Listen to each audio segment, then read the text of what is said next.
fasten your seatbelts, make yourself a drink, enjoy the ride.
Okay, we're back. Welcome to the show all about cars. My name is Ralph Medeiros. I own and operate Ralph's Auto Center in the north end of New Bedford with my son Andrew.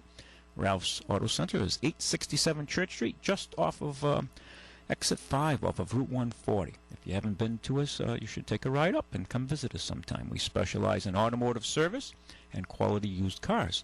And we do a lot of other services like undercoating and even sell a sideline of radios. We're taking on another product line, which I'll get into a little later. Ryan Dixon just called me. Ken Pittman. Ken, listen, we're holding your phone here and your wallet safe and sound. Don't you worry. We did take a little commission, though, because of the security charge. We did order out some food, and we went next door to the package store. It's on you, brother, because we are protecting your assets here. So come on by and pick up your wallet, and we're going to enjoy a great lunch on you. So Ryan Dixon just called me on Ken's phone, and I guess those boys, they hurried out here. Maybe the storm has got them excited or something. But anyway, you can call us here. You can ring us up here. Any questions you have about your car? We're going to be going into a little rough weather, maybe. 9960500, 9960500. We can talk about whatever's on your mind.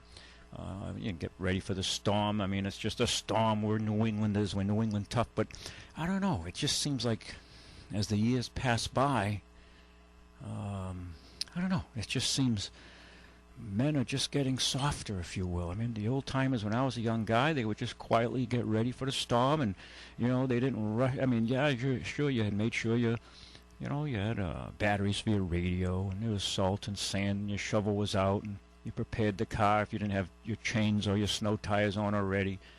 You did that. You got it ready. Usually the old timers, there was enough food in the house. They didn't, go run out en masse like vermin and clean out the store shelves for food. They just seemed to have things organized and did things with just a certain pace. And now today everybody runs scared. Everybody's worried about a little storm, which we may or may not get. And if we get a foot of snow, we get a foot of snow. Life goes on. It's not the end of the world. And I don't know. It's just, I don't know. Men just seem to be more feminine today. Maybe the girls are getting more masculine. I don't know. It's just there's a meeting in the middle, maybe. Oh, I guess in some respects that's true, I guess, when you think about it. Anyway, that's kind of a different subject. But, just what happened to that quiet resolution, do your job, get things done, and be ready. It's I don't know. I just, there's so many changes in our society and our culture. And, of course, today, this week I observed it was kind of a cold week. I'm out a lot. I'm in the car business, so our cars are outside. They're not inside, we don't have a big garage. You can store all your cars indoors and walk around in a warm garage. Kind of, when I say that, I think of Vance Phillips at Square Deal Auto. He's long gone now. He had an old garage in them days, the old garages that they had in the city throughout the different neighborhoods, and you could people would rent a stall and store their car in them, and some of them were converted into large garages. And they had small businesses operating in them. A lot of those garages have been knocked down now, and they'd be prohibitive to heat without good installation. And those buildings in them days, they weren't insulated. If they were, it was minimal. It's just a whole different world we're in. But, we just get the cars ready. We just, be out there and get the job done. And today, everybody just like the sky's falling. It's what would you do if on a real serious, altering type storm or an earthquake or, God forbid, a major terrorist event happened? People are totally mentally and physically unprepared. Getting back to my observations this week, before I went on a little tirade here, I see so many young people. It was like, 26 degrees.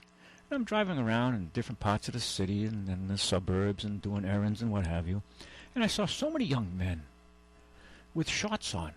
And these are like sports shorts. They're the polyester, these cheap polyester shorts you buy that come down to your knees, and you got to take 2 steps before they catch up. Your butt catches up to the front of them. They're baggy, real baggy, and they got a hoodie on. And it's 26 degrees. It's like, hey guy, are you brain dead? Then you're going to get sick. It'll be on us because you're probably on mass health anyway. So, and I thought back to when I was a kid, a young man. And, we didn't have a lot of money. My dad was a truck driver in early years before he started in business. And I really didn't realize how, looking back, I didn't realize basically how austere life was. Because one paycheck, 4 boys and a wife at home running the house. Money went a lot farther then, but still, you had to be quite frugal. But we always dressed well. I even had a Mighty Mac jacket. And today, I don't think the average family can afford a Mighty Mac jacket if you could find one. It's just, I don't know where we're heading, and just seeing these kids walking around, it's like they just don't have a clue. And maybe that's all he has, is a couple of pairs of shorts and what have you. But everybody dressed so bummed out now. Years ago, people had a hell of a lot less, but they carried themselves with a lot more pride, and they looked a lot neater and cleaner. And it's just, I don't know. These are my observations. If I'm wrong, I'm wrong. But I don't think I am.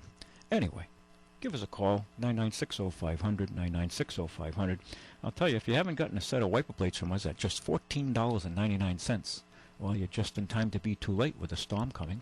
But Monday, it'll be blown over by tomorrow, but by Sunday, it'll be over. But Monday, stop by and we can put a set of blades on your car. Most cars, I'd say over 90% of them, for just $14.99. And that's installed for free, plus tax, of course. Don't forget the tax, because someone always inevitably argues with me over the sales tax. But that's reality. we can do that. And you can get an oil change as well for just $19.99 plus tax and disposal. So for $35, you get yourself an oil change and a set of wipers for the price of what most places charge you just for the oil change, or if not more. And we do offer synthetic oil changes as well. We can help you out. We've got a few calls here. We'll take these calls.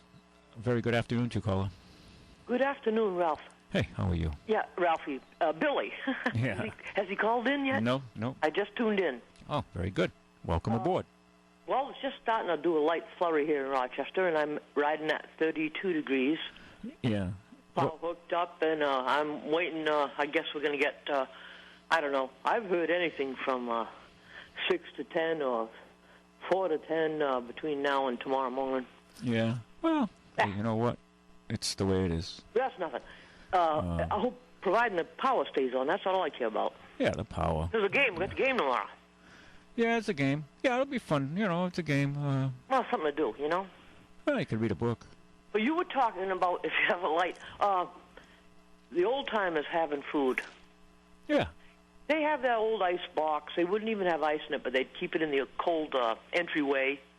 That's where they kept, like, their bread. My grandmother could live for probably 3 or 4 months without going to a store. What I'm saying is, you know what statistically the average American has in the house for food? Next to nothing. 4 days worth. 4 days worth. That's statistically. I mean, how accurate it is, I don't know, but I'm just reading statistics, and they have 4 days worth of food. And when I see some of these young people walking around, and they got these polyester shorts on, these young guys, and they just have a hoodie on, my and it's grandfather 26 degrees. Them. Well, yeah, the old timers will kick you in the ass. Like the old timers will kick you in the ass and say, hey, boy, what's wrong with you? You know, what's wrong with you? Yeah, wear a piece of jewelry in front of my grandfather. Yeah, well, I'm just saying, it's just we're in a different world, okay? This is what you get. Plastic world now. Well, it goes beyond that. We're in a culturally different world. It's a world. I see guys can't change a tire now. They hook the bumper jack to the plastic splash pan and think it's going to happen. Are you kidding me? I'm not kidding you. Most young men couldn't change. They don't know where the hell the spare tire is, let alone change it, take it out and change it. It's incredible. It is. I grew up with men that were real men, truck men, heavy equipment. Yeah. Well, they just had knowledge, and if they didn't know something, they could take out the manual and read it and understand it and do it. Today, they don't have that. They just don't have the comprehension or the acumen to apply what they've read. Okay? You made a valid point when you said a lot of the girls now are more like guys and the guys are more like girls. That's right. That's right. It's a melting of the sexes. It's just, I don't know. Hey, I mean... All right. I won't keep you. Okay. Thanks. Hey, I like that tune. What was that? That tune we played was Moonlight Serenade. My grandmother loved that one. Yeah, isn't it nice? Oh, that was beautiful. Yeah. Good. Okay, well, we have some others. Go move a truck. Move a truck, kid. I hope to hear from Billy. Oh, I'm sure he'll call. He'll call. He's probably preparing, you know. See you later. Bye. Great. Thanks. You. Bye-bye. Very good afternoon to you, caller. Hi, Ralphie. Hey, how are you? I'm good. How are you? Well, better than I deserve. I'm laughing because of what you said about the shorts and stuff. Yeah. Because I have grandchildren who are like that now. Like, they love to wear shorts, like even in the cold weather. Yeah. And I remember when their father was young, when he was in junior high, he bet a teacher that he would wear shorts all year long.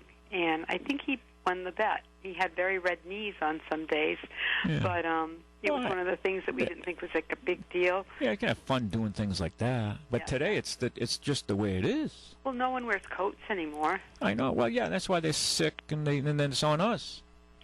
Well, no, they don't get sick because they get colds. They get run down.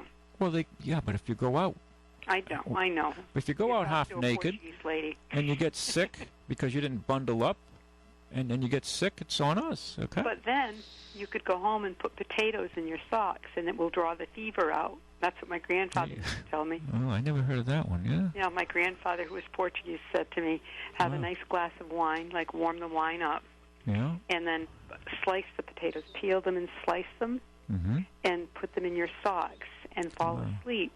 And he said that the potatoes would draw the fever out. And I think what that really did is it just made you cooler. It made you feel cooler. Right. But I don't know if there was any, some medical... of those things. my grandfather. knowledge to it. Yeah, but I used to love those days. Yeah, well, there's something to be said for it. I mean, some things we've improved. I think the country's going to hell in a handbasket myself, but well, I would concur to a degree. I think this is what we get when we foster and condone and subsidize irresponsibility. True. This is what we get with this. You can't. Everybody gets a hug. Everybody passes. I don't understand why they can't have people who are on assistance, and I have nothing against people who are on assistance who truly need it, but I really think that unless you're physically incapable, that you should be forced, and I do use the word forced or mandated or whatever you want to say, you should be expected to do some kind of community service. If you're a young mother and you have several children and you're getting paid to sit at home because it's more expensive for you to go out and get a minimum wage job, I think that you should be mandated to go to a place and learn how to take care of the children. And also it would be free, it would be daycare, but it would be daycare that would be run by certain professionals who are there teaching these girls who may never have had family backgrounds where they were taught. And that's where you break the cycle. You say, look, this is how you're supposed to talk to kids. You read to your kids. You tell your kids to aspire to do more than you did. But we have all kinds of programs now. We even put them in college for free, and a lot of them don't pass. I think that you have to make them like you're not going to get your check until you come and you do this, and you work at the place. Not only will we train you, you come and work, and you are taking care of people. I respect what you're saying, and I understand what you're saying, but I don't know how old you are. Do you remember Lyndon Johnson as president? Yes. I'm old. I'm 66. Oh, kid, you're not that old. Come on. You're young. Oh, I'm young. I'm 66. You're young. Yeah. That's right. Think. What was one of his big deals back then? We had Society. The Great Society. We had guns and butter. Mm-hmm. And that was the beginning of the end. He fostered this new wave of liberalism. When I say liberalism, I'm talking modern day liberalism. I'm not talking in the the 19th century type liberalism, which is much different from today's thoughts. They've hijacked the word liberal, but that's a whole different subject of conversation for a different day. But and you look now, the Great Society. This is where we're at now, and you have to ask yourself. Are we going in the right direction? And you look now and you wonder, like, these things don't happen by accident. Okay, people think we're here because accident. Politicians made poor decisions. No, they made the decisions that they wanted to make overall. Yeah, people make mistakes, but you can't say they make 100% mistakes or even 80%. Oh, let's give them the benefit of the doubt. They made 30% worth of mistakes. I mean, 70% means it was their actions. They wanted to be where we are now, and you just have to ask yourself, unless the society is dumbing down. We spend more than any other society on education, and yet we're what? We're not at the top anymore. 17th or 27th in the world. Yeah, and per capita we spend. Yeah, that's right. Per capita we spend tremendous amount more. Same with healthcare. We spend a huge amount. Where do we spend the money though? Where do we spend the money on education? We don't spend it on the teachers. We don't spend it on the classrooms. Let me rephrase that. Yeah. We don't spend it in the classroom. And when I hear that New Bedford wants to get more counselors in, I say hallelujah, because that's where you got to get those kids, those troubled kids who are coming from troubled homes. Think of this. We have more programs, both government, fully run government, as well as through private vendors than ever before. We're spending hundreds of billions of dollars. We've spent trillions since the Great Society. And we have more poor people now than we did in the 60s. Right. So if you think about it, you say, wait a minute. So government intervention has created a problem.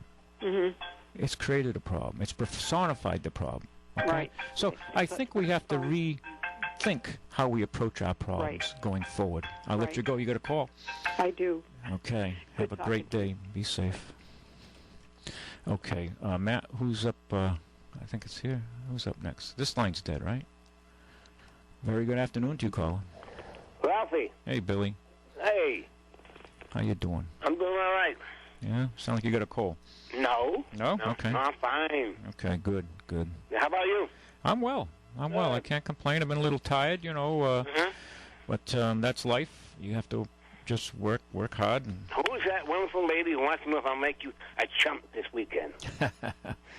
That's the gal from Acushnet, Debbie. Acushnet, huh? Yeah, she's a truck driving gal. Oh, yeah? She knows how to change a spare tire and drive a stick shift. It.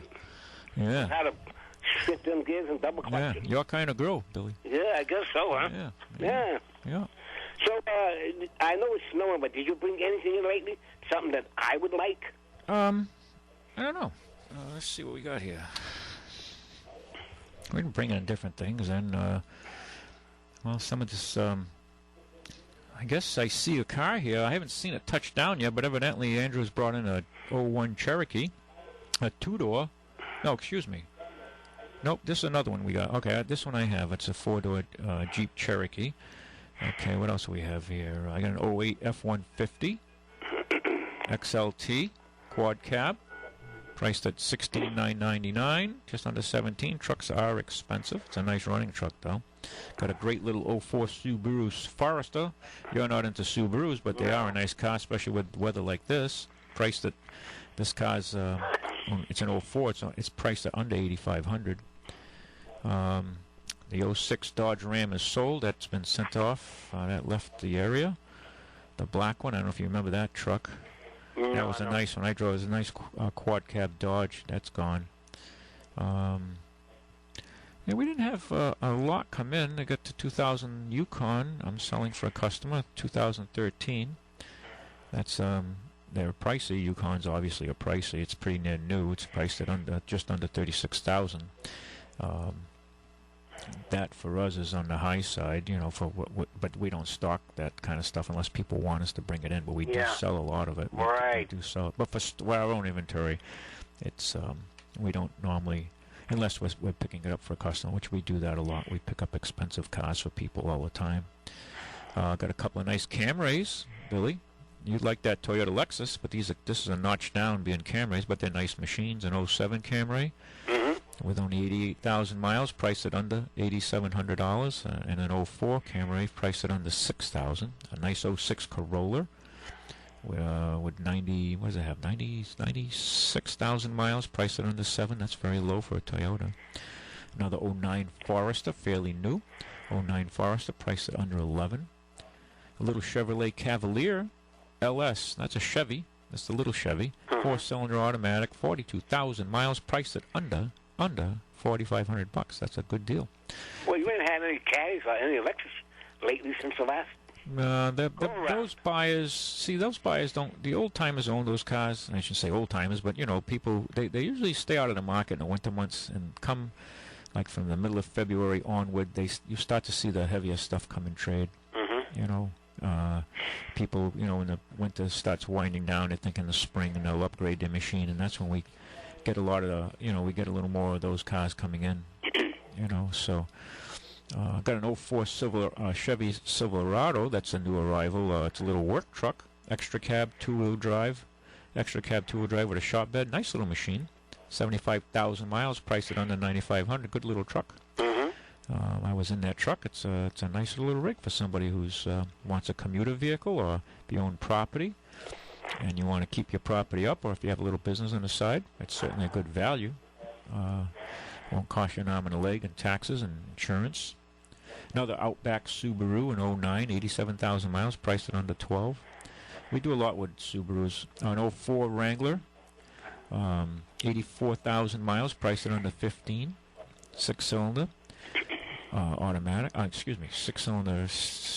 That's a standard. 5-speed, I believe. An '08 Grand Cherokee Laredo. Those are nice rides. 75,000 miles, priced at under $14,000. And an '04 Grand Cherokee Laredo Special Edition, priced at under $7,000. So we got a few cars. Got a 2012 Chevrolet Avalanche. That's a nice rig. That one is kind of... Yeah, that one is shop bed in the 4 doors, yes. It goes to truck to car kind of thing. And yes, right. I think this is the last year they built the Avalanche. It's kind of... It goes after the Honda Pilot, I guess, in that class. Not Pilot. Ridgeline, the pickup.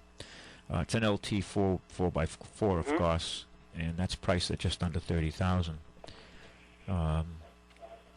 And another 03 Forester, priced at under $8,500 with only 65,000 miles. So that's that's some of the machines we've got. Oh, good. A little mix. Most of them are lighter, smaller. We haven't come across really some luxury stuff other than the Yukon and that more trucky stuff and the Avalanche. They're kind of like those are kind of luxury sports utilities. I'm getting a Lincoln Town Car ready. It's at the body shop. Man, trying to get cars through the body shop these days have been real hassle. Yeah. Yeah, those guys are usually straight out.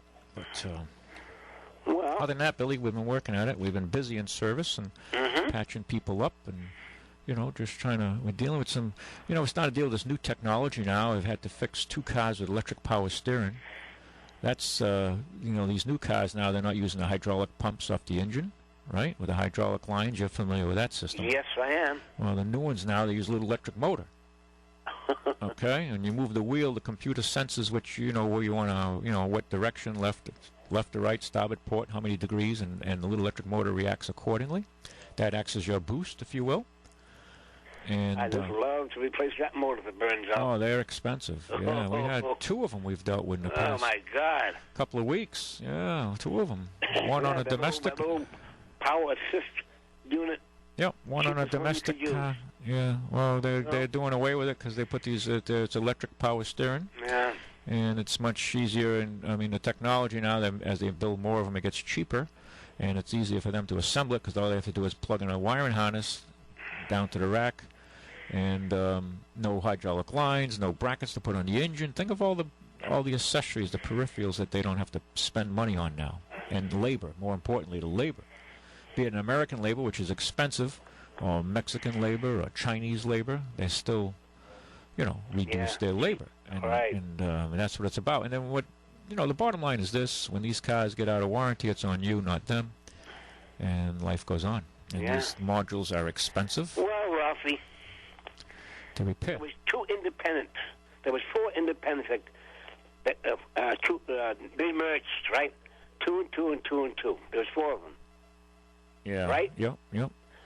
Okay. There was. Say that again, though. Let me hear you. What you said. There was independents. There was 4 of them that were going to merge.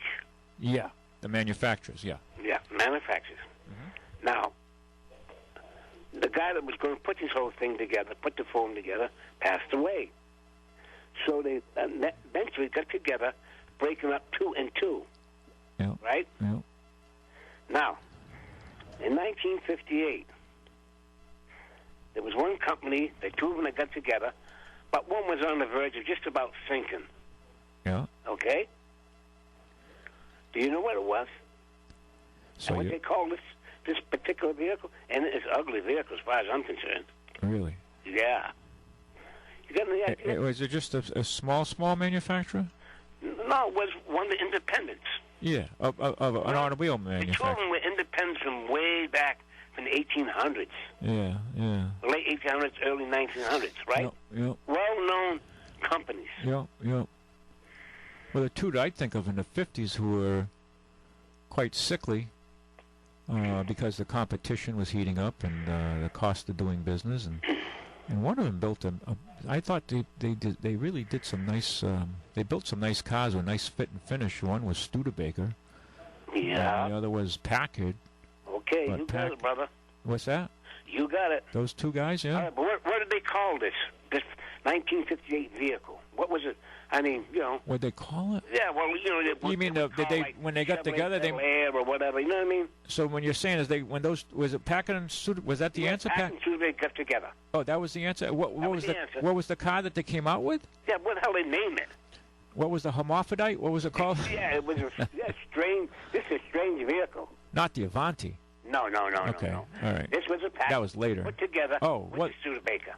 Well, I know they had the Packard Clipper. Yeah, no. Not the Clipper? It was in that timeline, though. Yeah, it was in the 50s. In fact, I'm going to give you the year, 1958. Yeah, what do they call it? Weird. And I'm going to look after you can look this up on the computer. Yeah, I know. What do they call it? Packard Baker. Packard Hawk. Sorry. Oh, Packard Hawk. Packard Hawk. Well, I know they had the Studebaker Hawk, which wasn't a bad machine. Yeah, well, for the people out there who can remember those. 1968, a Packard Hawk. Packard Hawk, yeah. On your computer, and boy, it is an ugly car. Matt, do you got a lot Packard of people Hawk thought there? it was very ugly. Which one? Those It's a two-door hardtop. It won't look like a... Yeah, it don't look that bad, Billy. It looks a little out there, but... Oh, that front, the back end, but I mean the front end, that is ugly to me. You know what it looks like to me? What? A Citroen. Remember the Citroen? Yeah. Remember Professor Clouseau? Oh, this in Pink Panther, the early ones? They had the... Oh, my God. It's got the... Yeah, it looks like a fish, the front end, huh? Yeah, but it looks... It's got the Packard wheels on it with the wide wheels and all that. Citroen. And I bet you can look at the car. Matt, see, this car looks a little more... Boy, this looks ugly. But yeah, but you know what? Actually, it's ahead of its time. Well, it may be, Ralphie, but I don't well, yeah, like you it guys at are the all. 50s guys. You're used to those Oh, big... man, that is tough looking. Yeah. That's why I never went nowhere. Well, because it pushed the buyers. You know what I'm saying? You know what I mean? Yeah, it only reaches a certain... That's when the Packard was There's the completely Citroen. Look at the front of the Citroen now. Matt just looked up the Citroen. Oh, my God. Which is kind of a funky-looking car, too. It is. French car, but it rides. They ride beautiful. They have air suspension on I know them. the one you're talking about. Yeah, they have beautiful interiors. The French always made a car. See that, Matt? A little kind of similar, right? Well, the interior of this Packard Hawk is not bad at all. Yeah. Looks pretty good. Matt would look good driving those Citroen. Yeah. Now, the handbrake is on the left-hand side, right? The left-hand side, yes. Your left hand. Yeah. Okay. So as a hand... release that, what did you have to do? Well, I remember the old days. Fords were great for those handbrakes. You had to pull it up, and then it was like a ratchet. And then to release it, you had to turn it downward and kind of like, push it down. Yeah, you got it again. Yeah, if it wasn't lubricated, it would be jammed and stick. It's getting tough here. Oh, I used to fix those bloody things. You know how they used to get. I know, but you have to twist it to let it down. Yeah. Right. Yeah. Well, I was, I grew up in a garage, man. I know, but I'm trying like hell here. You know what I mean? I know. We used to play with all those little things. Yeah. And, we used to take in, I used to get you at first, but now, I don't know. You must stay up at night and read these books. Something's wrong here. As a kid, though, I used to work. I didn't goof off much. We just, I worked, always worked on cars, worked on the side, worked, all kinds of. If I wasn't fixing cars, I was fixing outboards or lawnmowers. Always into something, learning something, and trying to stay up on the game. But here's one more for you, Ralph. Okay. Go ahead. In 1938, Studebaker, president. Okay. 38 Studebaker. Wow, you're taking me back. You're taking me back. I'm not going to ask any questions. I want you in that. This is one hell of a looking car. Pick it up on your computer. 1938 Studebaker president. All right, Matt's going to look. What a magnificent looking car. 4-door with the wheels on the side, the horns, unbelievable. Kind of like that Chrysler. With a beautiful canvas roof. That reminds me of like the Chrysler made in 31. They made a beautiful coupe. Oh, and it's got a nice little, on its radiator, I can't quite make that out, but it's some kind of animal looks like on top there. Matt, you got the car? It's a 4-door, though, right? Yes, a 4-door. And it's got the headlights in the fender, right? The headlights are built into the fender. Not quite. They come off that bar that runs across there. Oh, we're looking at the wrong year, I think. It's got the cowl lights at top. Yeah. And the mirrors are mounted by chain on the side mounts on the wheels. It's a two-tone. On the fender, you mean? Yeah. The mirrors are on the fender. No, they're right on the wheel. On the sixth wheel, on the side. Oh, the spares, you mean? The spare, right. Yeah. Okay. Yeah, they had spares on both sides, right? Yeah. Yeah, in them days the roads weren't that good. It's got the big chrome lights that are hooked to that bar that runs across, that chrome bar, that the horns are hooked on and the lights are. Yeah, Matt, what year have you got there? With the uprights. And it's got a big chrome... 38? You said 28. No, 1928. Yes. I knew, that's why I said... We're off only a decade, which in cars is like missing the moon by... No, look at this car. Millions of miles. Get it on there. Oh, yeah, it's a roadster looking, yeah. Looks like a Mercedes a little bit. What a hell looking car. Yeah, that's a nice ride. 4-door. Yeah. Beautiful. I don't know if he's got a 4-door. He looks like he's got a rag top up here. Well, this what I have here is a 4-door, has a visor with that look like a bluish or green canvas roof. Yeah, yeah.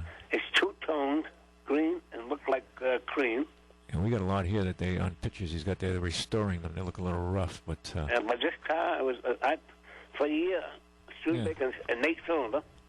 Yeah, straight cylinder, straight eight. Straight 8. Wow, so that thing weighed a ton. Yep. A lot of good American iron in those. They did both. They made it both in an 8 and a big 6. Oh yeah. Well, they just lop off 2 lungs on the end and. Yeah, just chipped on two cylinders off. That's all. Yeah, that's what they used to do. Yeah, they made some nice machines. You know, one of the cars that impressed me also was like I don't know if you can find it, Matt. It's a 31 Chrysler Coupe. I think it was a 31 in black with a chrome. Absolutely outstanding looking automobile. It almost looks like it's built by Mercedes when you see the car. I know what you're talking about, because I got a book with it. Yeah, they haven't. You see them with this.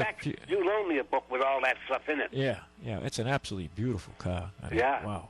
It's well, for Studebaker, I just thought, no, it's just a good-looking car for that year. Yeah. You know what I mean? Yeah. Is that it had the wire wheels on it with the white walls.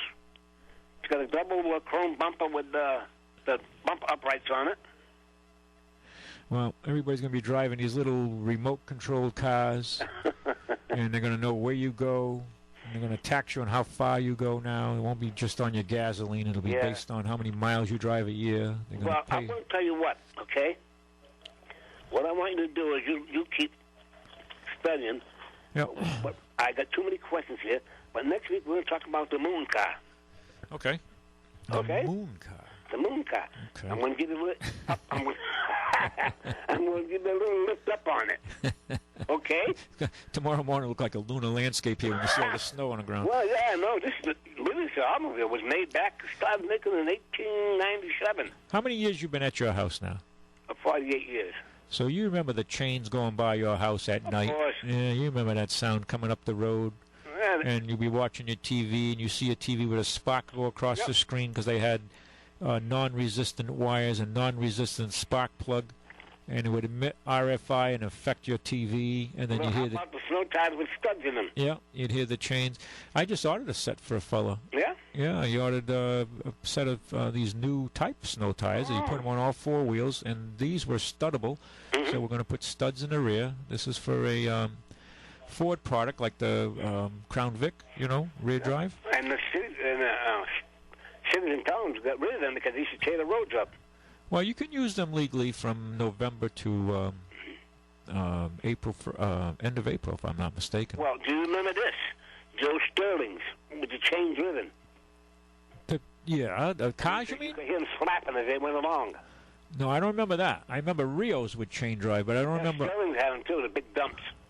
Oh, you're talking truck. Yeah. Yeah, I remember the Rio truck. I don't remember Sterling. Yeah, you got me on that one. Yep, these had the chain driven in the back. Yeah, as a kid, I can remember. And as you go along, you hear that chain going around. What a pain in the ass that must have been when it skipped off the gear, huh? Can you imagine the old timers putting those things back together? Yeah, right. Wow, especially if it had a load in it. Oh, man. Well, maybe they could do it, but if that was today, we'd all be dumb. Well, we wouldn't know how to do that. There are some skilled people. Unfortunately, there aren't that many around here. But if you go out to the Midwest, Wisconsin and Michigan, you get a lot of tradespeople who are machinists, and they understand this, and they're really they're very good. They're very intelligent people, and they know how to read plans, and they know how to use a micrometer and a lathe. I forgot about the micrometer. Yeah. You have in school, remember? Yeah. Well, and if you said to them, they knew what 2/8 of an inch would reduce down to. Mm-hmm. You know what I'm saying? Right. They could understand. You say to them, well, 2/8, and most people. Hey, go to a supermarket sometime. Well, with the digital scale, it figures it out for them. But if you say to somebody, I want 3/8 of a pound, they look at you and go, 3/8? What do you mean? They can't function. They don't know what that means. Well, they don't have a conception of what 3/8 of a pound is. I went to the store the other day, Ralphie. Yeah. And I bought something, and I needed some change. And the lady, without looking at the register, I said, boy, this is amazing. What?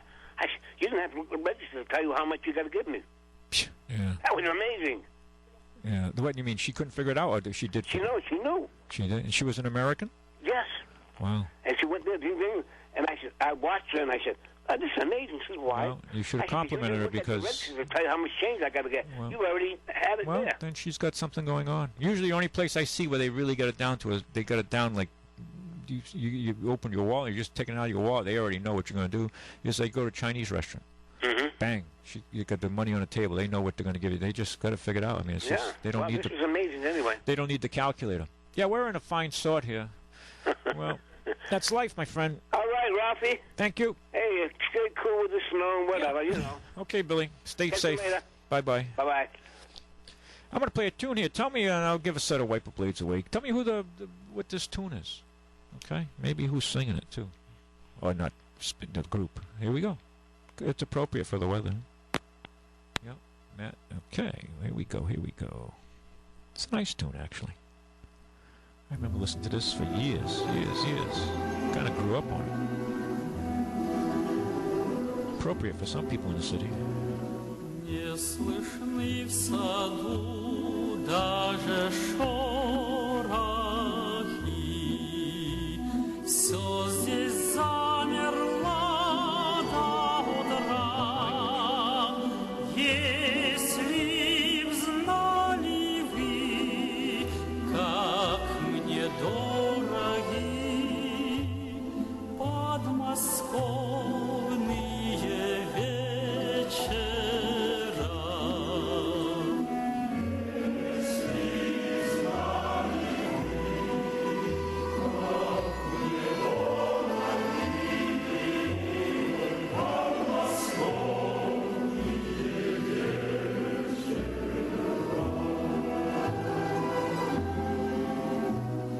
Речка движется и не движется, вся из лунного серебра. Песня слышится и не слышится в эти тихие вечера.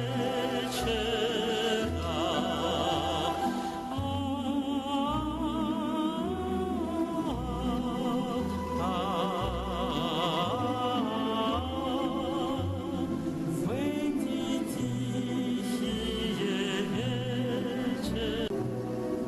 А рассвет уже все заметнее. Так, пожалуйста, будь добра, не забудь и ты эти летние подмосковные вечера. Не забудь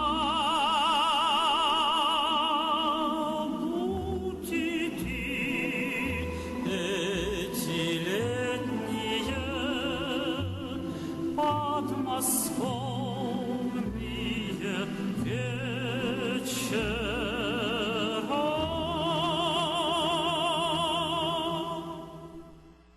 Welcome, caller.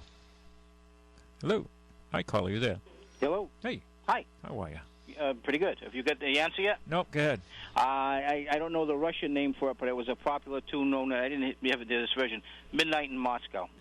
Yes, it is. Okay. Moscow Nights or Midnight in Moscow. Yeah, that's right. And that's obviously was Russian. It was a singer. Mm-hmm. And the group was, or the choir was the Red Army Choir. Yeah, that would have been my guess. Yeah, the Red Army Choir. Yeah, I remember hearing that tune way back in the 60s. I used to hear it as a Dixieland version of it, as I recall. Yes, they did make a Dixieland version of that tune. That's right. That's right. I don't know if Putin would appreciate that, but... No, the Russians, well, this is done by the Red Army Choir, and they're far more serious. I used to listen to that, hear that in the 60s, early 60s. Yeah, me too.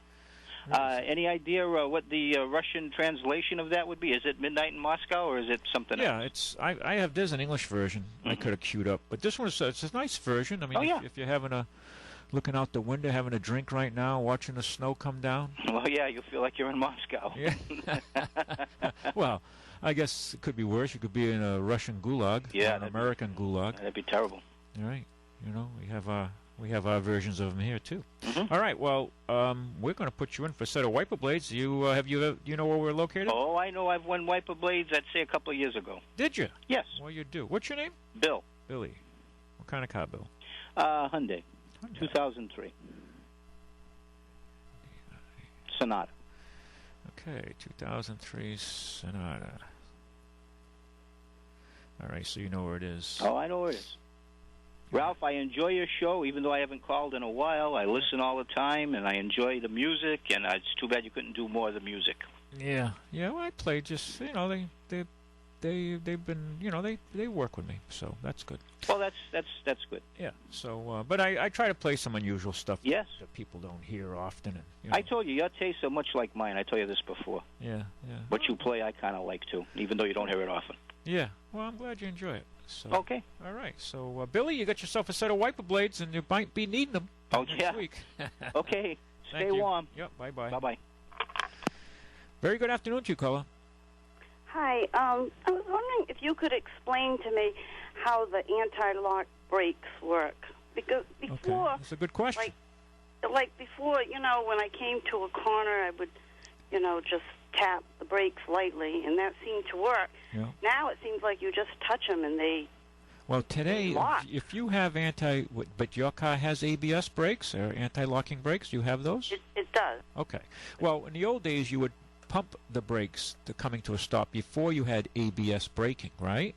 And if you're old enough to remember that, so you on the new brakes, you put as much fear into the brake pedal as your eyes tell you. Okay, if you understand what I'm saying, right? When you interpret the data and you're pulling up to a stop sign, you start to slide, you're going to put as much pressure on the brake pedal as your eyes sense fear. Okay, because that's your sensors, if you will. And then what happens is the brakes, if they start to slide on ice or snow, it will release the wheel and then lock it again. In other words, it pumps the pedal for you, if you will, only it does it 1,000 times faster than you ever could. The computer does.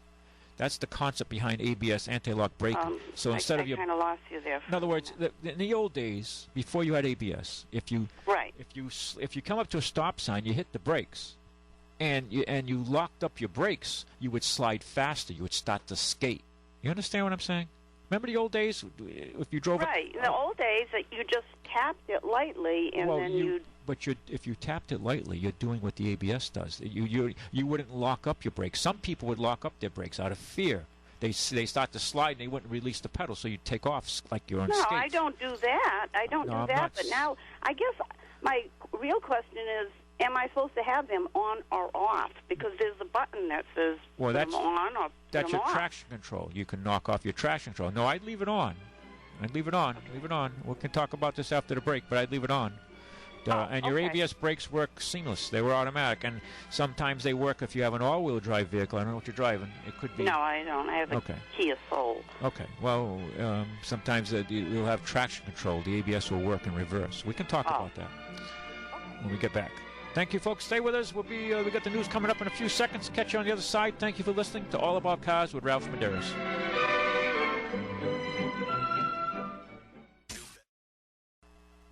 Okay, we're back for the second hour of All About Cars. My name is Ralph Medeiros. I own and operate Ralph's Auto Center with my son Andrew in the north end of New Bedford, 867 Church Street, 867 Church Street, just off of Exit 5 off of Route 140. Very easy to get to. There we specialize in auto service, all types of auto service, no matter what brand you have. And we do it all except for warranty work. And we also sell quality line of used automobiles, priced from $4 to $15, and we do sell them for considerably more as well. And we can always get you the car you wish that you like to have. And if we don't have it in stock and we plan ahead, we can get you the car that's right for you and your pocketbook. Give us a call here, 996-0500. We're going to play a tune that's appropriate for the weather today. So pour yourself another drink right about now. Maybe a Bloody Mary sounds good, or good... I like a good Stoli on the rocks, Stolichnaya, good Russian vodka on the rocks with a touch of cranberry would be very good right now. Ken just bought us a bottle. He doesn't know that yet, but he did when he left his wallet here, and we protected it. We did take a little bit of a fee for that. Right, Matt? The American way. That's right. The American way. Well, it used to be the American way. Make a buck. Okay, here we go.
Johann Strauss, Vienna Waltz. Always appropriate in January, for sure. Okay, we got a caller here before I go in. Hi, caller. Welcome to the program. Are you there? Hello? Hey, you're on. Sir? Yes, sir. How much do you expect for a Cushnet? The benefit for having in a Cushnet? Okay, what was your question, sir? I could not understand what you said to me. Snow. The snow. Oh, what do you want to know about the snow? It is certainly snowing outside right now. How much are we getting? Well, it's anybody's guess. We have some bright minds, weather people. They still haven't figured it out. Anywhere from 3 inches to 6, 7 inches is what I've been told. And if, the New England network said it had a foot. Well, possibly some areas could get a foot. They said New Bedford West. They said a foot. West, okay. West of New Bedford, west, yeah? They said New Bedford West. Okay. I'm New Bedford West. Okay, so... They were going to get a foot. You going to go out and shovel? Huh? Are you going to go out and shovel? I might. Good. Don't hurt yourself, though. Just get out there and enjoy once it's over. And we'll just have to deal with whatever comes. We don't know. Best laid plans of men and mice. Thank you for the call. Hi, Collie. Hi, Ralph. Hey, how are you? NYCW checking in. Hey, how are you? Just going to see that I listened to your old music on my vintage Atwater Kent 1924 Model 10. Wow. So the old stuff sounds good on that old rig. So. Well, that's right. You're right. When you listen to that old music, it was acoustically tuned for AM broadcasting. Of course, their recording equipment was, by today's standards, primitive, and the radios too were kind of primitive. So they went together. It was a good match. So, yeah, it's an old battery set. I brought it up to speed. And did you? Yeah, check it out. It's a Model 10 4700 series. Yeah, I think I've seen those. I don't know that specific model, but I'm definitely familiar with the Atwater Kent. Now, that's it plugs into the mains? Well, I built a power supply. It normally ran off batteries. That's correct. That's what I'm thinking. Yeah. Because in them days, the old-timers would have batteries. Yeah. 9 Lives Cat batteries. They put them in series or parallel, depending on 245s and a 6-volt. Yeah, it's amazing, huh, when you think about it. All right, just checking in for support, Ralph. Thank you, sir. Take care. Enjoy. Yep. Bye. Very good afternoon, you caller. Good afternoon. How you doing? Better than I deserve. How about yourself? Not too bad. Watching the snow. When it finishes, then I'll clean it. Yeah, okay, that's the right-on attitude. You know, well, we can't change Mother Nature. Mother Nature takes care of itself. That's correct. But they're trying to change. Well, you know, everybody's worried about this climate. Hey, it comes. There's nothing we can do about it. Why worry about it? Right. No, well, my thing is the school department. Okay. You know, I don't understand by watching the school committee meetings and watching the personnel director that is the openings are full. And there's still a bunch of classrooms that don't even have teachers. Well, you mean they don't have the staffing, or they don't staff it, or? No, they have the money. Okay. What happens, I think, is the system is running all the good teachers out, and any teacher that hears what's going on don't want to come and teach in New Bedford. Well, I mean, these issues are very convoluted. There is no simple black and white answers to these problems. Yeah, I don't understand what the hell's going on. Apparently, the superintendent's supposed to perform miracles. She spent over $1 million in some program. They kind of taught the teachers a little bit how the program works. And midstream, she changed the program and then instructed teachers on the changes or anything. Then they want the teachers to perform an excellent duty. Yeah, well... I mean, I hear people blaming the teachers. Teaching today is a very tough job. Well, I won't argue that. They're dealing with a... I remember kids in school to behave. Today, a student don't care how he's going to tell the teacher where to go. Well, there's actually people and organizations that are trying to minimize suspensions. They say it falls harder on certain groups than others. and they're trying to change that.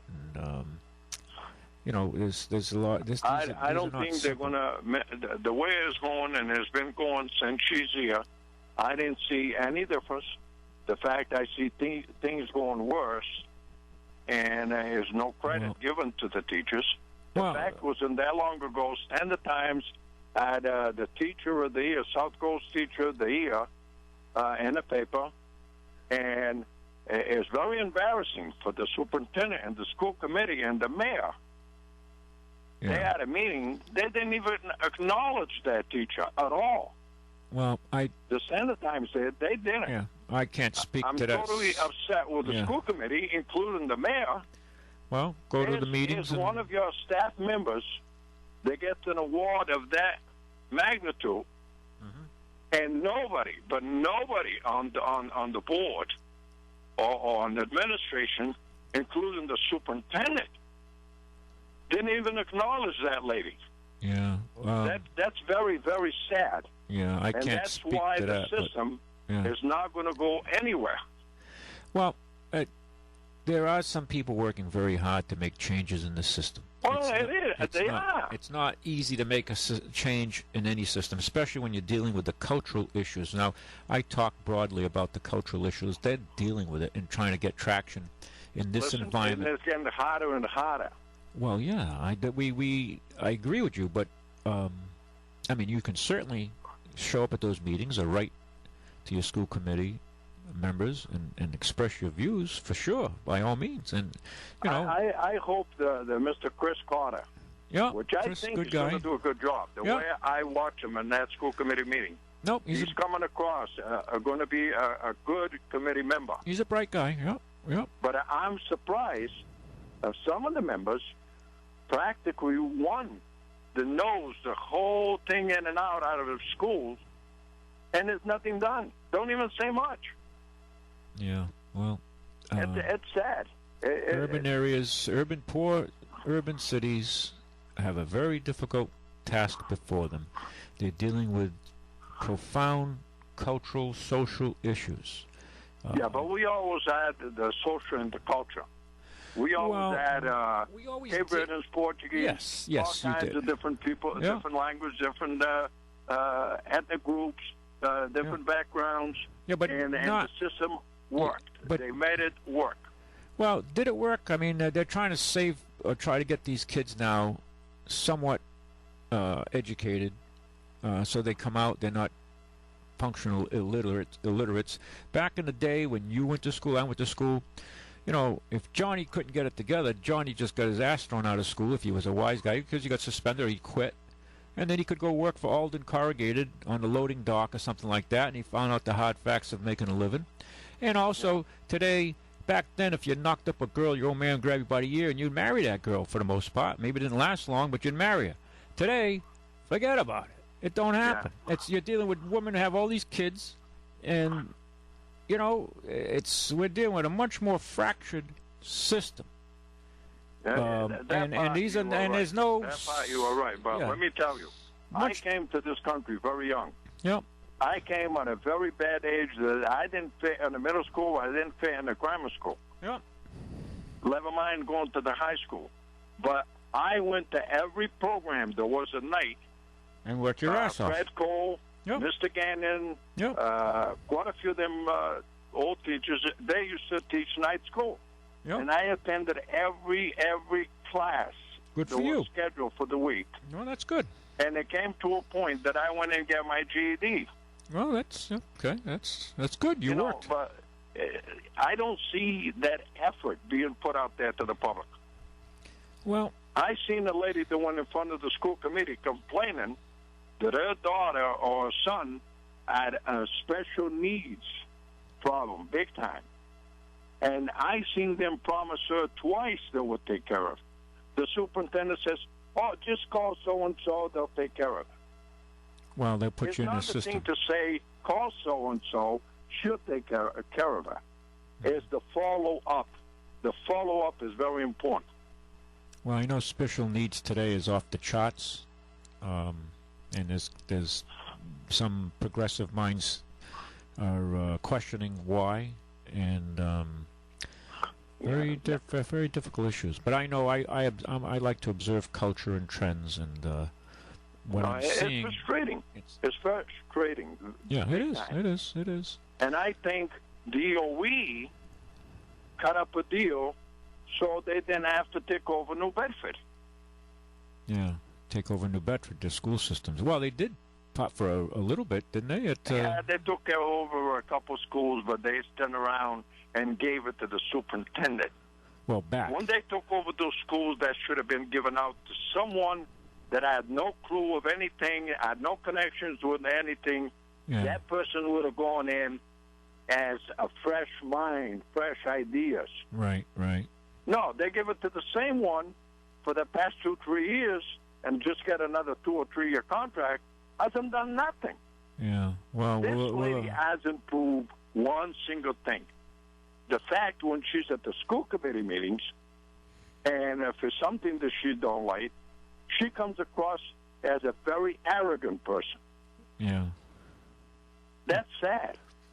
You know, with these parents, I don't have any more kids in school, but if I had, I would have organized to go protest in front of them. I would have loaded that meeting that they would have never seen anything like it. Well, for sure they're dealing... I would make a professional group that would organize and go in front of them and prove that we need a change. We need something. Yeah. You know, and go back in the olden days, this not that long ago, the school committee would have $90-some-odd million for their budget. Now she gets 130 or 40. Yeah. What, to pay consultants? Well, the money, I mean, it's never enough money. And, you know, in my lifetime, I remember when they came out with the sales tax to help the schools, it was 3%. Then it went where we need more money, it went to 5% for schools. And you know, you always... And all right, let's go back to Mr. Nanopoulos. You remember Chairman Nanopoulos? Yep, yep. He made it do with what the money he had. Yeah. And he ran a good ship.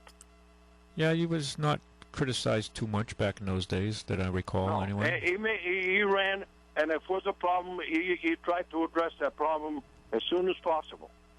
Yeah, yeah. Today, you call anyone on their central office, you're lucky if you can get to speak to somebody. Yeah, well, the bureaucracy... Or to return a call. Anybody on any position of their magnitude should return every call every day. It's not possible every day. The next day, return the call. They don't return calls. Yeah, well... That's what's going on, my friend. It's very disappointing for these young kids. Well, stay involved. It's good to hear that you put your dues in. You went to school. You worked hard after school, and took night courses. That's the American experience. And unfortunately, the heavy hand of government, the bureaucracy, it's doesn't always get it right all the time. It takes time. It's not as market driven as like the private sector. And when you tell me about the problems of making it work, I look at. You look at the even bigger, like the United Nations with their food programs. More people starve in spite of the United Nations having all kinds of food to pass out. And they screw it up all the time. Right. The United Nations screws it up all the time. Another government, quasi-government entity. And like they talk. I've been more or less independent, but I vote Democrat or Republican, depending who the person is. Yep. And I'll tell you something. Donald Trump has impressed me tremendously. Well, he says things that are hitting people's buttons. Tremendously, because we need somebody that has the courage to come forward and tell people what we have to do to straighten things out. Well, I've been saying for quite some time that there's a major reset coming, and we're not. It's not just coming now. We're in it. We're in it economically. This country, we're going to pay for the country, just our whole system. There's a lack of integrity and character, a lack of morality, and there's a price to be paid in a society. And I'm talking... Oh, absolutely. Absolutely. That I agree with you. And I look around and I just see it. You see some of the young people, not all of them. There's some bright kids who've been brought up right, who had the right reproofing, and they're going to be carrying the gauntlet forward. Unfortunately, the percentage of them are lesser than, let's say, our generation. But I think the country is going to have to definitely reinvent itself. I think if we don't change our culture, which is very broad. We have to change our structure because but government's not the answer. This thing they send all these corporations overseas to get labor for peanuts. Yep. And then ship everything in and take the jobs off the people in this country. I think is absolutely wrong. You want to go overseas? Absolutely, go ahead. But your tax is going to be this much money. That's the damage you cause in the country. That's what you're paying. That's how you and I would approach it and think about it. Absolutely. But see, they buy both sides of the street. The Democrats and the Republicans are just as complicit. And the higher up you go, the more they're the same. It doesn't matter. Absolutely. They're in the they're in the club, and you and I aren't. I've got to let you go though. Thank you for your comments. Okay, thank you. Yep, thank you. Yep. Bye-bye. Okay. What we're going to do here, I'm going to play another tune here, mystery tune. Tell me, this song here, where did it come from? Where have you heard it before? Okay. Pretty easy one, I guess. I think where have you heard this tune before? And quite popular. And sometimes I think of a metaphor for this country. Here we go.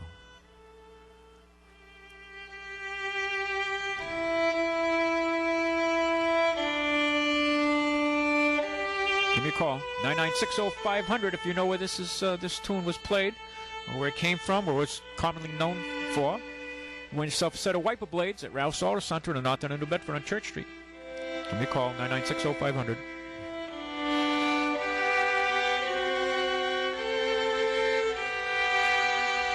No cheating.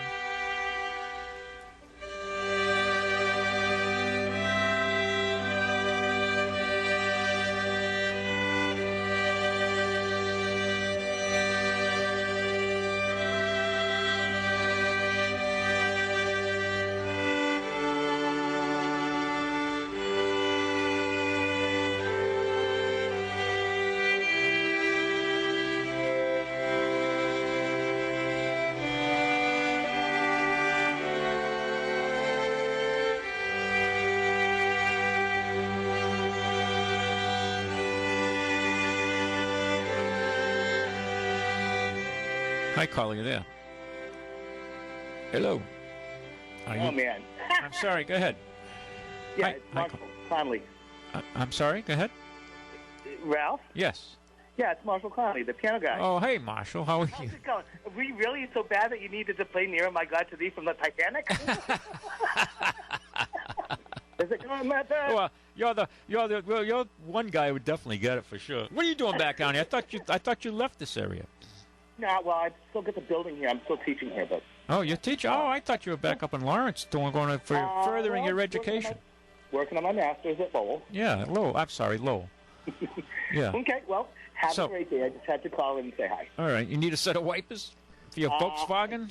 Well, all right. I'll stop by and see you for them. Yeah, if they fit. Now, these are if they fit your cuff. If they're not proprietary, you're all set. All right, so I'm going to put you in. So, okay, thanks. All right. Talk to you later. Bye now. Bye. Hi, caller, you there? Somebody got it? Yeah. What was your answer? Did you know? Civil War? Huh?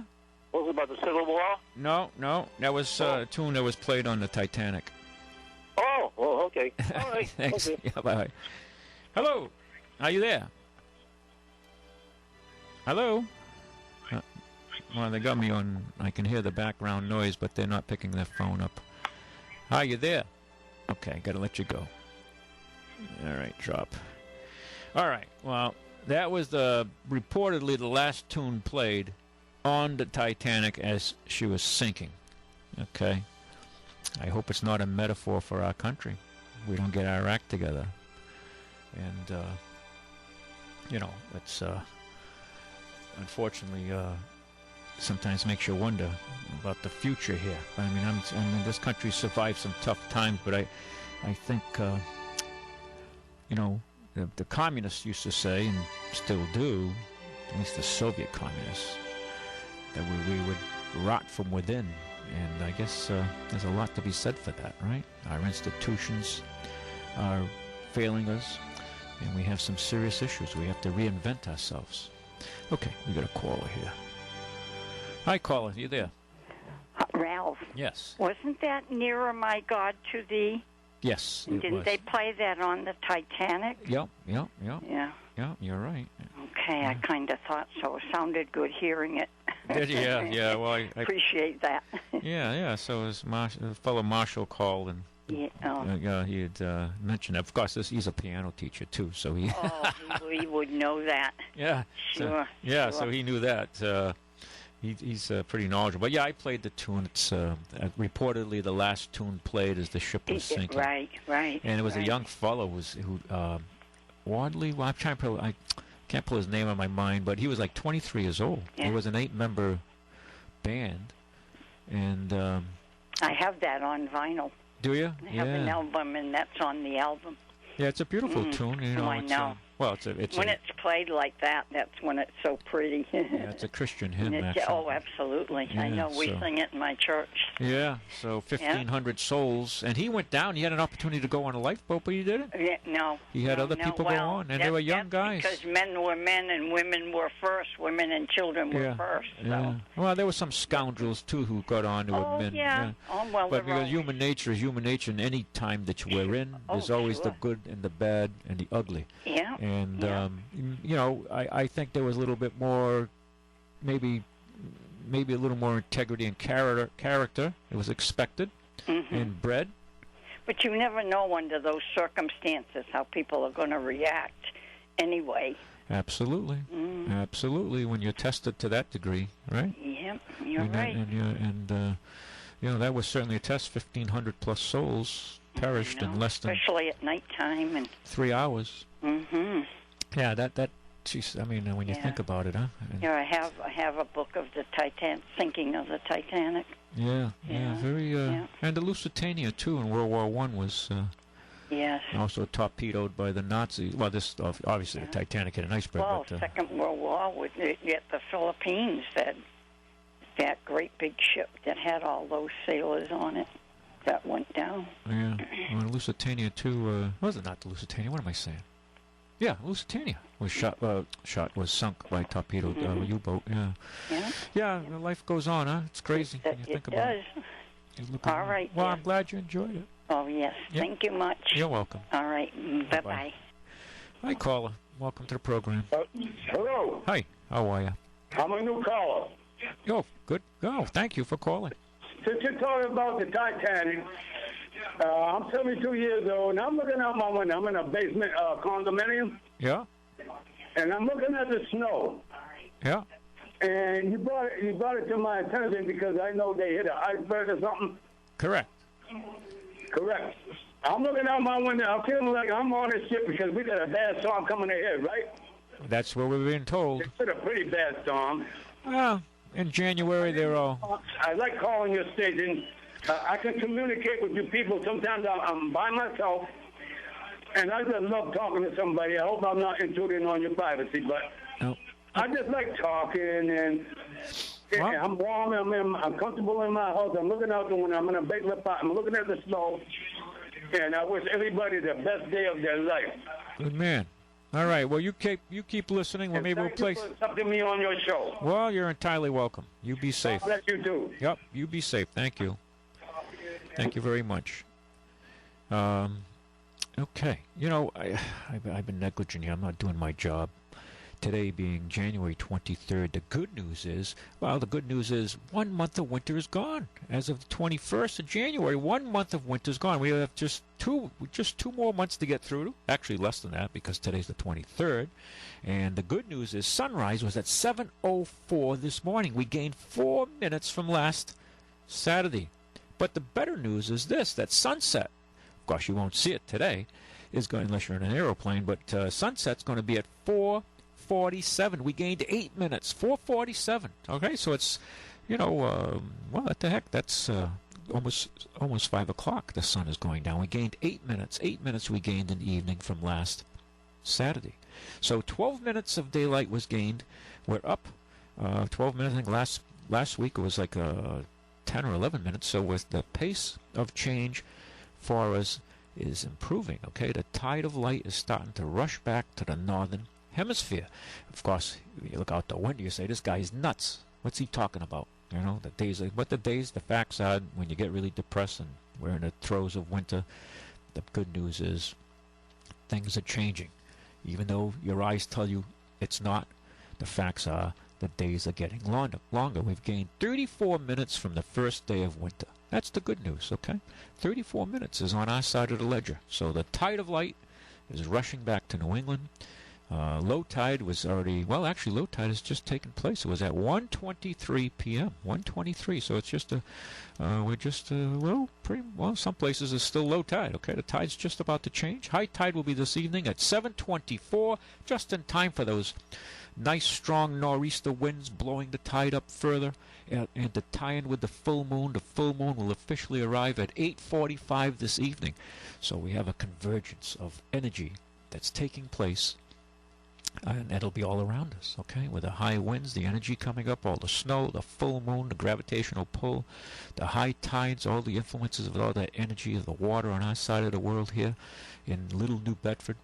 And that's why we're getting all these crazy nuts all around us today. When you look in the news and you see in the papers and you see all the things happening around you. And some people would accuse me of being one of them. Such is the case. But give me a call here, 996-0500. And just as a reminder, we have some specials running. You know, I can put a set of tires in your car, brand new set of tires, mounted, balanced, getting rid of your old tires at disposal, including sales tax, for less than $300, fitting most cars, most smaller cars, okay, bigger cars, you know, trucks, bigger tires cost more money, okay. Just like when you get a size 14 shoes, usually you pay a few bucks more than somebody who has a size 9. And even they do it with clothes. If someone's a XXX, well, you've just taken another 2 yards of material for that sweatshirt versus somebody who has a small or a medium. You got to pay for the extra material. But we have these tires that we can put on your car brand new for less than $300, like right around, they vary anywhere depending on the size, from around $279 to $299. Mounted, balanced, getting rid of the old ones, including sales tax, out the door for a set of new tires. Why would you buy used? Think about that. Think about that. Why would you buy a set of used tires? It doesn't make sense. It doesn't make sense. You can get fresh tires that aren't drying out or dry rotted, and we have other tire specials. We run tremendous tire sales. We beat the big guys more often than not. And a lot of people are surprised. And we can give you many choices. But if you're on a tight budget, we can put a good set of sneakers on your vehicle for a very, very, very reasonable price. Matter of fact, Ulysses is into collecting sneakers, and he was showing me some of these Nikes. God, a pair of sneakers that these kids buy today, young people, designer sneakers. They're $300-400 a pair. He showed me a pair of Ferraris that originally, when it came out, that's the name of the line of sneaker, Ferrari. They're pretty cool looking. I'm not into sneakers, not for that kind of money. But they were red, like a Ferrari. And when they first came out, they sold for just under $300. And I said, man, that sounds kind of nuts. But I looked at them and said, well, they're pretty cool looking. He says, well, we were talking, and he said, you know those Ferraris you liked? I said, yeah. He says, well, now they're going to cost you like $600. I said, $600? He goes, yeah, you can't buy any more. But people buy them and vacuum seal them in these plastic vacuum bags, and so they don't, the air doesn't get to them and they dry out. And you can go buy a pair now, and the most popular size that these guys, the collectors, buy is size 9, because I guess that seems to be the size that there's more demand for than, like, if you have a size 13, there's a lot less people out there with 13 or 14 size sneakers. So there's less demand for those.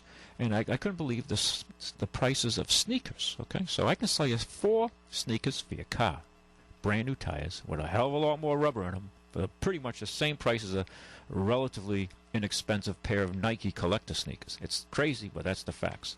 So you should shop us for a set of tires when you're ready. And in this weather, you're going to find out real soon, tonight and tomorrow, that you should have put new tires on your vehicle already. But we can still help you. You can still get back to us, and we can hook you up and put you on a new set of tires for a pair of them, or a set of 4. Hi, caller. Welcome to the program. Well, I didn't really call to talk about sneakers, but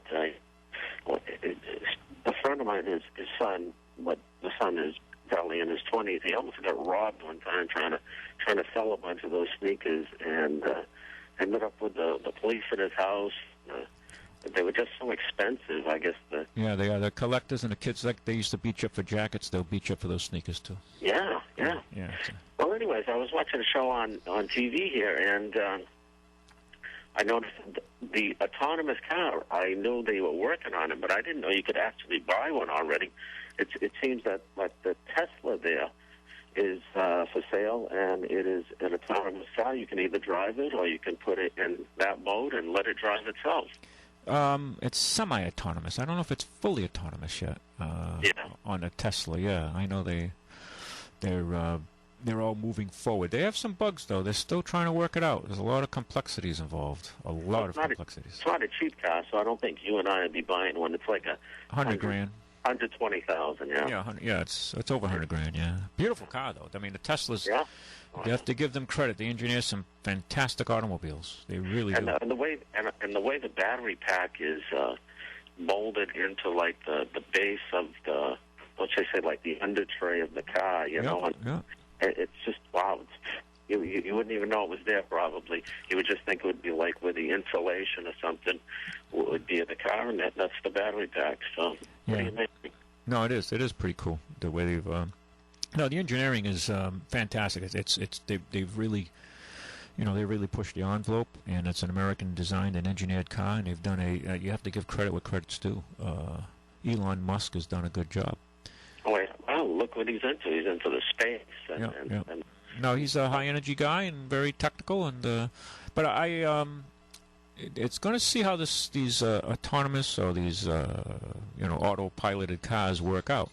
We're going to be dealing with a whole different society here as far as with these cars coming on the marketplace. And well, you look at the lack of skills of people driving these cars these days. Some people either don't have licenses or can't drive very well, and even people that can't drive very well, they're distracted with cell phones, coffee, cigarettes, and talking to somebody. So can't be much worse. I'm sure the car that can drive itself could be. Well, just think though, when looking out in the future, and if you're, you want to look at the darker side of things with these autonomous machines, Big Brother will know where you go, when you go. They'll have facial recognition, so if you're wanted, they'll, instead of taking you to the pizza parlor, to the bar room, or to the package store, it's going to take you to the police department and lock the doors, and they'll come out and arrest you. I mean, it sounds far-fetched, but these are the realities. We're entering a whole new world, and a lot of civil liberties could erode radically.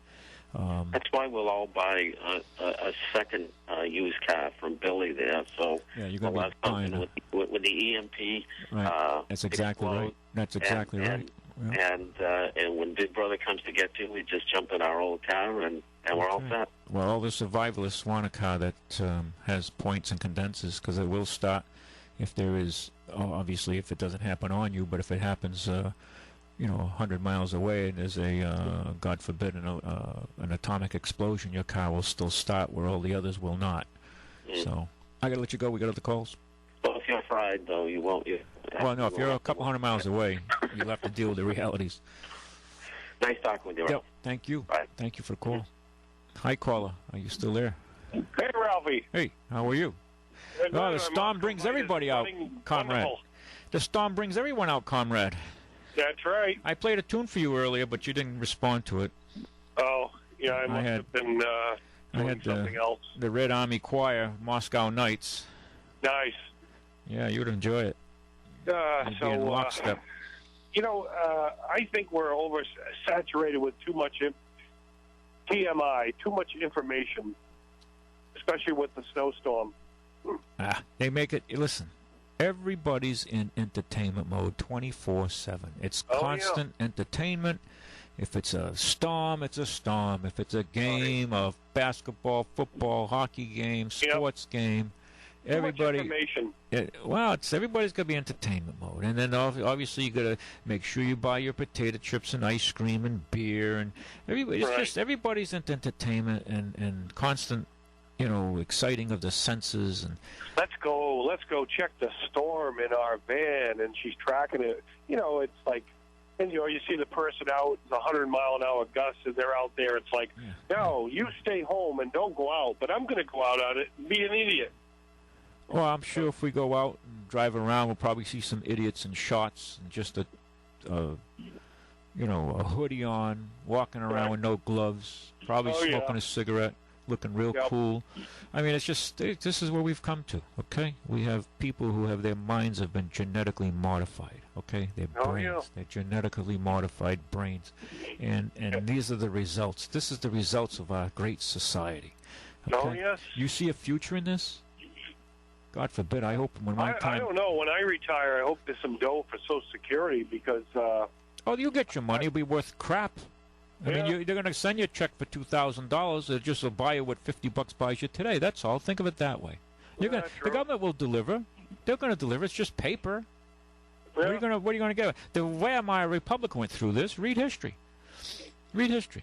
I mean, this is nothing new. Sure, even the high priestess of finance, Alan Greenspan, said. Oh, Greenspan. Yeah, that he said that we'll be able to make the payments. It just won't be worth anything. Essentially, I'm paraphrasing, but that's exactly what he said. So I mean, any thinking mind can figure this out. But see, most people are too stupid to figure it out. Well, okay. Maybe when they're starving to death, they might wake up. And then they'll be for the wrong reasons. They'll be pointed in the wrong direction because they're going to be useful idiots. Okay? And there's a lot of useful idiots out there. Hillary Clinton came on recently, and she had her little slogan, "Fighting for us." I believe that's what it was. Oh yeah, what the hell? You know what? And I said to myself, well, I guess you weren't fighting for the people that you left there in Benghazi. Great job at that. My friend, Benghazi is the tip of the iceberg. Oh yeah. How many dead people did they leave in their trail? I think 8 between her and Bill and their administration. You had Vince Foster, the Benghazi folks, and I think it was 8. Well, I like, as I've said publicly, I like kind of looking at, like trying to look at the future and look at trends. Okay. I don't mean like a soothsayer, but a sense, but try to do it. Analyze and predict the future. And Bernie Sanders, I believe he basically attracts the young college person that is, I would say, intellectually immature or real world immature. They have no clue yet, so they think everything that he preaches is wonderful and it's going to be a wonderful society, socialism, but they don't realize somebody has to pay for it. But wait a minute. We're living the experience of socialism right now. So what do you have to learn? You want to let's just personify it more. I mean, what he's preaching is nothing new. We're living it. We're living it. People don't seem to understand that we're more socialist than we are capitalist, and we're held accountable more so. You can't do crap without government intervention, a permit, a license, a fee, a permission. It's out of control. And the most mundane type situations as well, not just the big deals. If you want to dredge the harbor and you have to go through millions of dollars of even a little thing, you want to put a shed in your yard or something. It's you got to go through the shamadista here. I gotta let you go. I got all kinds of calls though. All right, Ralph. Later. Who's up next here, Matt? I'm sorry, I didn't. Okay. Very good afternoon to you, Colin. Hi, Ralph. Yes. I got a radio question for you. Go ahead. Go. I live in a building built in the 70s, probably, so I assume it's steel frame. Wait a minute. A house or a building? Oh, no, a building. It's like downtown. Okay, gotcha. I have unobstructed to the south and unobstructed to the east. Okay. I can pick up Hyannis clear as a bell, but I can't pick up Martha's Vineyard. It'll just scan right over. It won't even. FM? Yes. Well, okay, so you're on the FM band, not the AM band. Yes, FM band. What kind of radio? What kind of radio is it? Yeah. It's, I don't know. You might call it a boom box. Okay. Well, yeah. So it'll play loud, but it doesn't have the horsepower, the IQ, so to speak, to to pull it in. Well, you'd have to kind of. Can you get the radio near a window? It is. It's right at the window, and like I said, there's no buildings that block it or anything. It's absolutely clear. Can you manually tune it? Yes. So you can go up incrementally on the fingers. It's not auto-tuned. That is correct. Okay. And what station are you trying to get on the Vineyard? I think it's 87.5. I think. Oh, you have WMVY? Right. Yeah, that's 80. That's 88.7, if I'm not mistaken. Okay, yeah, it could be. But when I get to there, it'll just jump right over it. I think, yeah. Well, so you gotta. Well, you don't want it to jump. You want to jump. You want to go right on that frequency. 88, yeah. Okay. I'll tell you, look it up. I think it's 88 MVY. I listen to it all the time. Yeah. It used to be much more powerful, but they got bought out. NPR. Right. Yeah, I remember there was a problem there. Yeah. WERS out of Boston, 88.9, bought it out, and they paid them, I guess, a handsome. These radios that you sell, do you have a radio that will pull it in? Overcome? Yeah. Probably. Yeah, we have a better one that probably has a little more horsepower going for it. Yeah, that was going to be my next question. Yeah. Good, better, best. How much are the best ones? I have the top of the line's 150 discounted. The least expensive runs about $60, 75. The tabletop. I want to ask you the dumbest question of all. Go. Are there any jacks in the back of the radio so you can put in an external speaker? Because that ain't a dumb question. That's an excellent question, because 99% of the radios have none. These radios that I sell do, except for the little pocket one. Yeah, the little pocket one's like a pocket transistor, but it has a jack. The earphone acts as the antenna. The others you can put a separate FM antenna, and if you like, MVY is a unique station. It's on Edgartown, if I'm not mistaken. I think it broadcasted on 1,200 watts. So it's a little dicey. It's made for those elitist Cape Coders down there in the islands to enjoy it. Well, we've got elitists in New Bedford too, you know. Well, yeah, but they don't look at us as being their premier audience, or So, but I'm only playing with you. But it's 88.7, and if I'm not mistaken, it's it broadcasted around 1,200 or 1,500 watts, so it's not a powerhouse, and I think the transmitters are located on Edgartown. Okay. On Martha's Vineyard. So you would have to play with your antenna. It is a little hard to get, because sometimes there's other stations that are on that frequency that come in and interfere with it. Right, I noticed that, yeah. Yeah, so I know. Do you have a computer? No. Okay, because you can go online and stream it. Yeah, right. Well, that's another thought. Technologically blanco on that. Well, you come by sometime. I'll give you some pointers on. Yeah, I think I will. First of all, I'll check out, see if I can get locked onto the proper frequency. And play with the antenna. Get it near the window. They're going to be east-southeast. The transmitter. Okay. I think on that. It'd be east-southeast. Okay. All right, I'll give it a try and see if I can pick up, and if not, then ring me I'll up. Swing by and maybe talk to you about one of your radios. No problemo. Thank you. Thank you for listening. Bye-bye. Bye. Very good afternoon, you caller. Is that me? Yeah, it's you. I got a Emerson boombox that I've had for quite a few years, and it's in excellent condition. Yep. I was wondering if that thing's worth anything. Well, it's only worth something if it's if it's a boombox. You mean it plays loud, has a CD and a tape player? Yep. Has a CD too, or just a tape? Just a tape. All right, so it's an older. 2 tape decks. Right. So this is out of the early 90s, late 80s. Yeah. Is it brand new in the wrapper? No. It's only worth $10, $15, you know. So that's all it's worth. Is that right? Yeah. Unless it's an outstanding model, if it's a Japanese-built high-end, but that would have to be a Panasonic or one of the better brands, a Pioneer. They built some the Japanese built some nice instruments. That's a shock. I thought I had something. Yeah, no. I do have something because it's a very, very nice radio. Yeah. And it's in excellent condition.